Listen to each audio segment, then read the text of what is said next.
여러분 안녕하십니까? JTB 아침 뉴스입니다.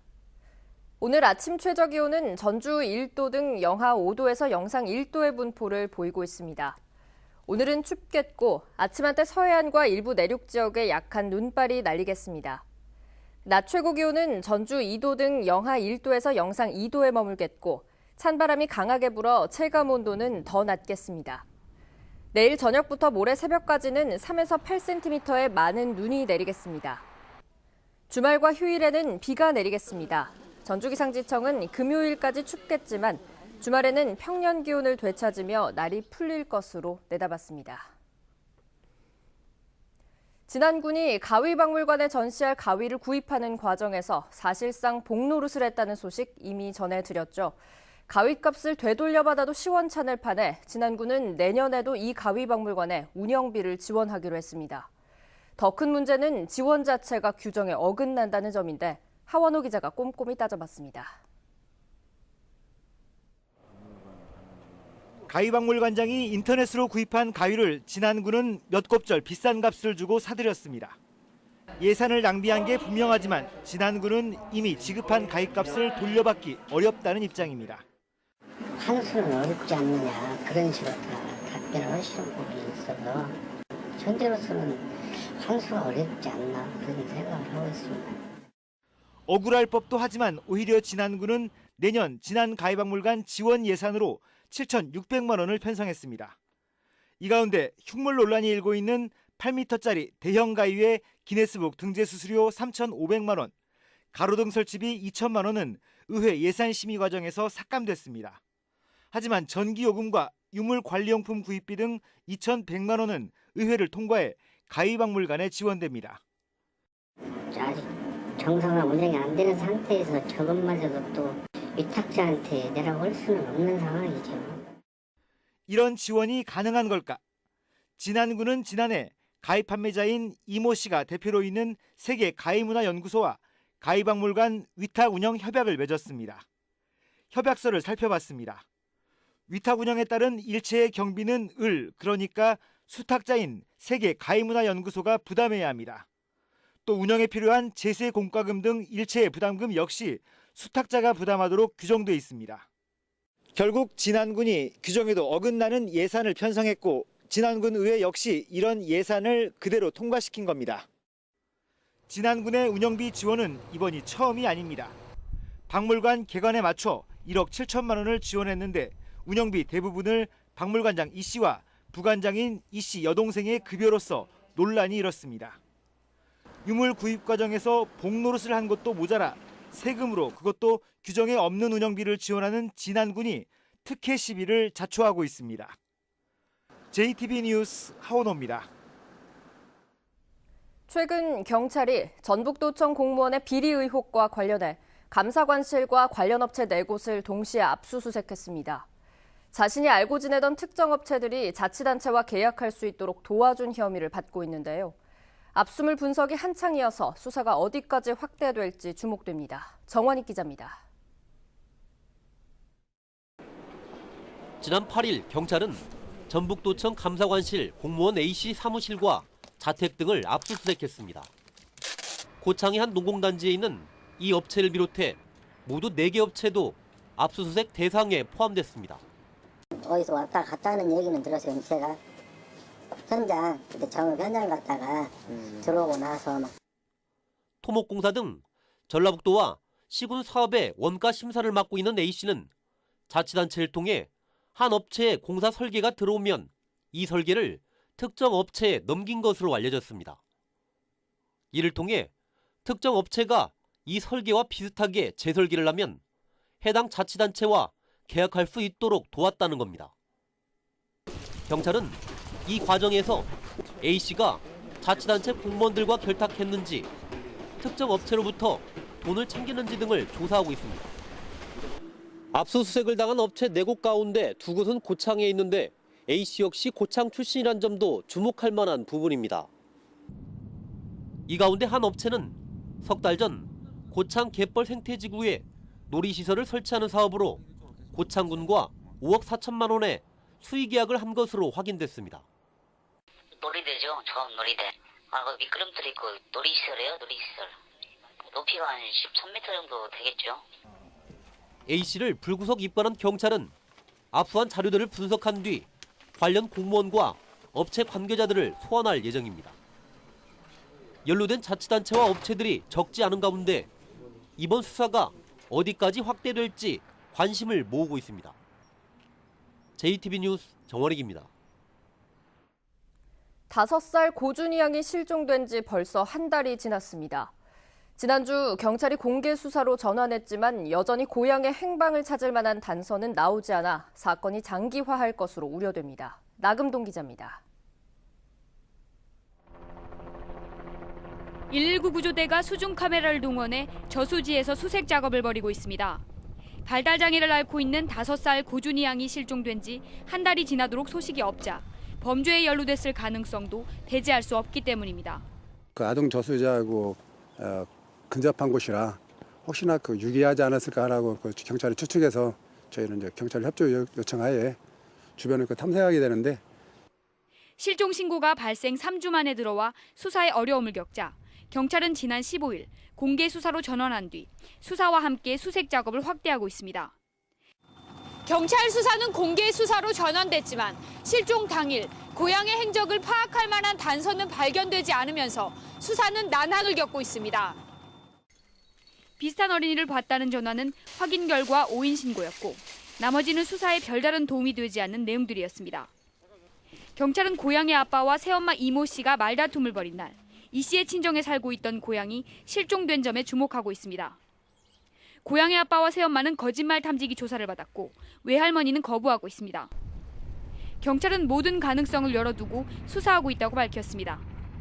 JTB 뉴스 나금동입니다. 호남고속철도가 개통한 지 3년이 다 돼가고 있습니다.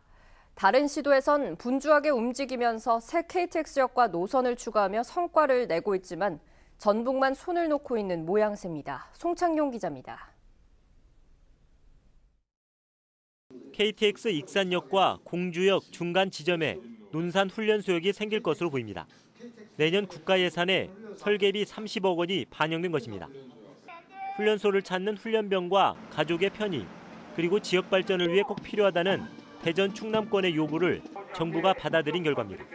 지금 현재는 한 육군훈련소로 한 130만 명 정도 오는데 국방개혁 2020에 의해서 약 200만 명 정도 방문 계획으로 있습니다.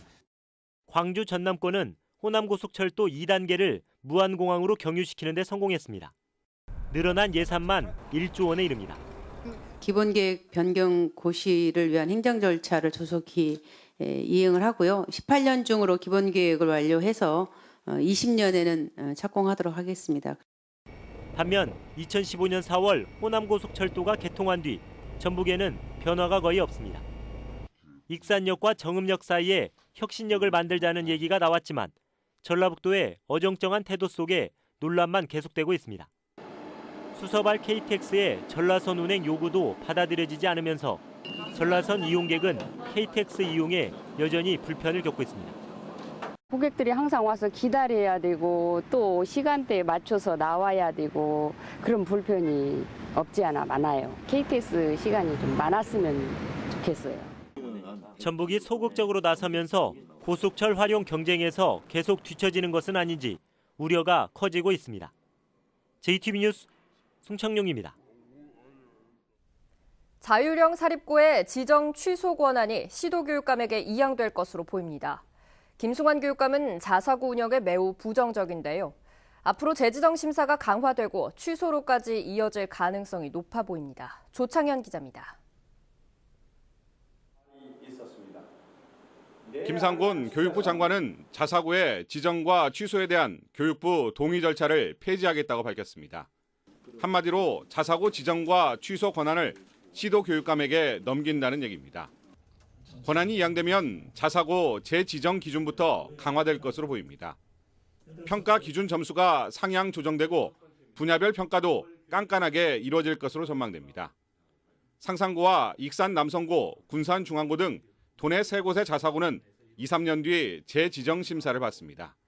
자사고 평가 기준이 상당 부분 하향되어 있는데 그것을 다시 복귀하는 방법도 있을 수 있고요. 또 평가 요소 부분들을 상당한 부분 평이하게 돼 있는데 그 부분을 다시 한번 엄격하게 적용할 수 있는 요소들도 찾아봐야 될 것 같습니다. 내년부터 학생 우선 선발권이 폐지되는 자사고는 올해 지원자가 크게 줄었습니다. 가장 오래된 상상고의 경쟁률이 2대1에 머물렀고 남성고와 중앙고는 미달됐습니다. 등록금과 재단 전입금으로 운영하는 자사고는 정원 미달이 이어질 경우 일반고 전환을 심각하게 고민해야 하는 구조입니다. 그런 돈들은 좀 되지 않을까 싶긴 해요. 근데 가장 중요한 것은 사립학군 이사장님의 의지가 가장 좀 중요하고 그럼 구성원들의 이제 그런 합의가 있으면 되는데. 교육감에게 자사고 지정 취소 권한을 이양한 것에 대한 우려의 목소리도 나옵니다. 지역마다 교육감의 정책 방향이 다를 경우 자사고가 존재하는 지역으로 우수 학생들이 이탈할 가능성을 배제할 수 없기 때문입니다. 또 자사고의 일반고 전환을 공약한 문재인 정부가 교육감들에게 책임을 떠넘겨 자신들의 정치적 부담을 줄이려 했다는 시각도 나오고 있습니다. JTB 뉴스 조창현입니다. 김제시가 소나무 에이즈로 불리는 소나무 재선충을 예방하기 위해 방제 작업에 나섰습니다. 남원시가 지역 발전의 원동력이 될 중장기 사업 발굴 토론회를 가졌습니다. 김진형 기자입니다. 김제시가 소나무 재선충의 확산을 막기 위해 방제 작업에 나섰습니다. 김제시는 내년 3월까지 소나무의 예방나무 주사를 실시하고 재선충 병이 발생한 정읍시에서 확산을 막기 위해 재선충의 서식처인 고사목을 제거하기로 했습니다.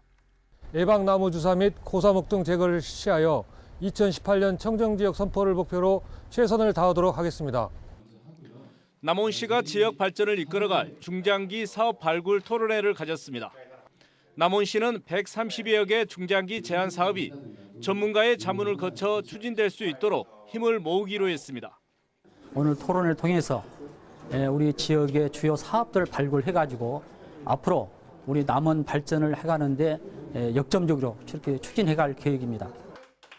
익산시가 비타민 등 70여 종의 제품을 생산하는 그린스토어와 국가식품 클러스터에 투자하기로 협약했습니다. 그린스토어는 50억 원을 투자해 제조 시설을 세우고 버섯 분말 가공품 등을 생산할 계획입니다. 진안군이 동양면 장촌마을 구리 재래는 유적에 대해 발굴 조사를 실시합니다. 진안군은 이번 조사를 통해 고대 사회 구리 생산과 관련된 유적이 드러날 것으로 기대하고 있습니다. JTB 뉴스 김진영입니다. 하천 정비 사업이 진행되고 있는 만경강 화전지구 둔치에 폐비닐 등 각종 쓰레기가 묻혀 있다는 JTB 보도와 관련해 익산지방국토관리청이 완주군과 함께 처리하겠다고 밝혔습니다. 익산국토관리청은 완주군과 올겨울 만경강 화전지구를 점검해 불법 매립된 폐비닐 등을 발견하면 관련 규정에 따라 처리하겠다고 밝혔습니다. AI 확산을 막기 위해 시군에서 해넘이와 해맞이 축제가 잇따라 취소되고 있습니다. 전라북도에 따르면 지난달 17일 고창에서 고병원성 AI가 발생한 뒤 고창군과 완주군이 해넘이 축제를 취소했고 장수군과 임실군이 해맞이 축제를 취소했습니다. 전라북도는 AI 확산을 막기 위해 닭과 오리 등을 키우는 가금류 농가와 철새 도래지에 대한 방역 활동을 계속 강화하기로 했습니다.